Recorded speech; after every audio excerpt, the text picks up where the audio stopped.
सामाजिक राजनीतिक जीवन में जिसने ये कहा है कि बिल्कुल शराबबंदी को हटाया जाना चाहिए। अगर शराबबंदी के जरिए ही सामाजिक आर्थिक उत्थान संभव था तो दुनिया में बहुत लोगों ने ये प्रयास किया होता।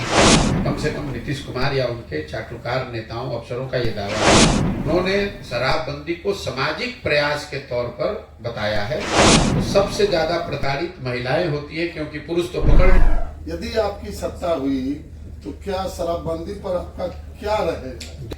जहां तक शराबबंदी का सवाल है तो मैं पहला व्यक्ति हूं बिहार में सामाजिक राजनीतिक जीवन में जिसने ये कहा है कि बिल्कुल शराबबंदी को हटाया जाना चाहिए। शराबबंदी का कोई तुक नहीं है और इसके 4 वजह भी मैंने बताया है क्यों हटाया जाना चाहिए।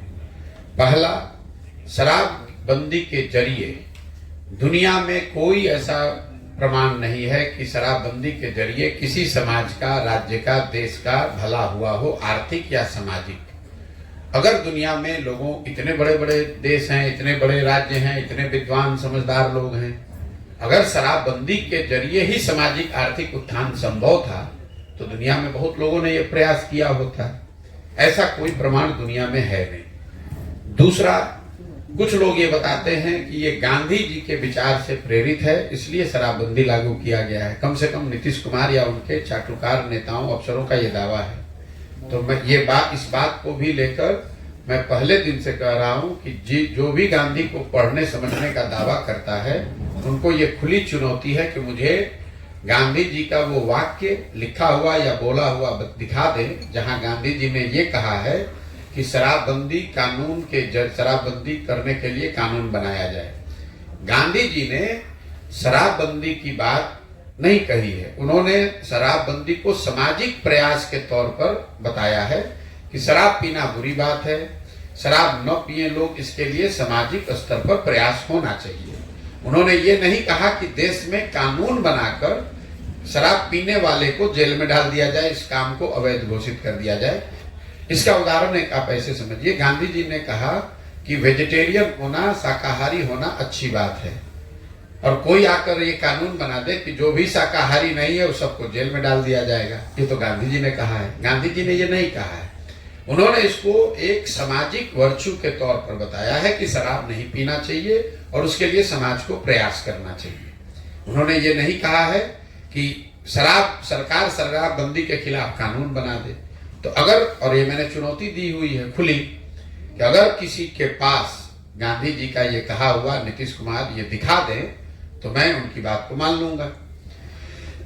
तीसरी बात, ये शराबबंदी बिहार में लागू है कहां? अगर मान लीजिए 1 मिनट को बहस के लिए कि शराबबंदी का कुछ फायदा है भी, तो लागू होगा तब तो फायदा होगा, लागू तो है नहीं।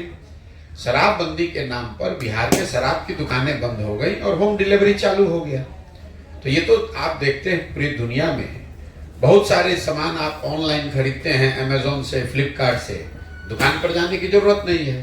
तो ये तो नीतीश कुमार का ऑनलाइन शॉपिंग मॉडल है जिसमें शराब की दुकान बंद है और होम डिलीवरी चालू है। चौथा, इसका जो कुप्रभाव है, आर्थिक कुप्रभाव ये है कि बिहार जैसे गरीब राज्य का हर साल 15 से 20 हजार करोड़ का राजस्व का नुकसान हो रहा है। और ये पैसा जा कहाँ रहा है? ये पैसा जा रहा है शराब माफिया के पास, सरकार में जो बैठे हुए भ्रष्ट अधिकारी हैं उनके पास। और इसका सामाजिक जो पहलू है, जिन महिलाओं के एम्पावरमेंट के नाम पर इसको लागू किया गया है, एक पहलू वो बताया जाता है, तो सबसे ज्यादा इससे प्रताड़ित भी महिलाएं ही हैं। आपने जो कहा 10 लाख लोग जेल में नहीं है, जब से शराबबंदी लागू की गई है तो बिहार में 6,37,000 से ज्यादा शराबबंदी से जुड़े हुए केस रजिस्टर किए गए हैं। उसमें से करीब 1.25 लाख केस, 1,25,000 के आसपास केस अभी भी थानों में, न्यायालयों में लंबित है। और ज्यादातर ये लोग वो हैं जो समाज में गरीब हैं, वंचित हैं, पिछड़े हैं, क्योंकि उनके पास साधन है नहीं। जब ये केस हो जाता है और लोग जेल में होते हैं या थाने कोर्ट कचहरी में दौड़ते हैं, तो सबसे ज्यादा प्रताड़ित महिलाएं होती है, क्योंकि पुरुष तो पकड़ लिया गया। और जिस महिला के एम्पावरमेंट के नाम पर आपने एक कानून लागू किया, अब उसी को थाने में जाके दौड़ना पड़ता है, वकील के सामने दौड़ना पड़ता है, अपना गाना, जेवर, पैसा जो है उसको बेचकर काम करना पड़ता है। इन चारों पहलुओं को मैंने विस्तृत तौर पर पहले भी समझाया है और इसी आधार पर मैं शराबबंदी के बिल्कुल खिलाफ में हूं। जहां तक आपने भाजपा की बात कही तो सम्राट चौधरी जैसे लोगों का तो बोलने का कोई मतलब है नहीं। अभी तो कल तक जब ये सरकार में थे नीतीश कुमार के साथ, अभी 1 साल पहले तक सरकार चला रहे थे, तब तो खुद ही शराबबंदी लागू करने के पक्ष में थे। अगर आज विरोध कर रहे हैं या पक्ष में कर रहे हैं, उनके बोलने का मतलब क्या है? तेजस्वी यादव 1 साल पहले तक उनको शराब माफिया दिख रहा था और आज उनको शराबबंदी में फायदा दिख रहा है। जीतन राम मांझी के लड़के अभी मंत्री थे, तब उनको शराबबंदी नहीं दिख रहा था। जब अब सरकार आएगा तब बदलेंगे। उनका लड़का था ना अभी मंत्री, अभी कल मंत्री बनेगा तो शराबबंदी से उनको फायदा दिखने लगेगा।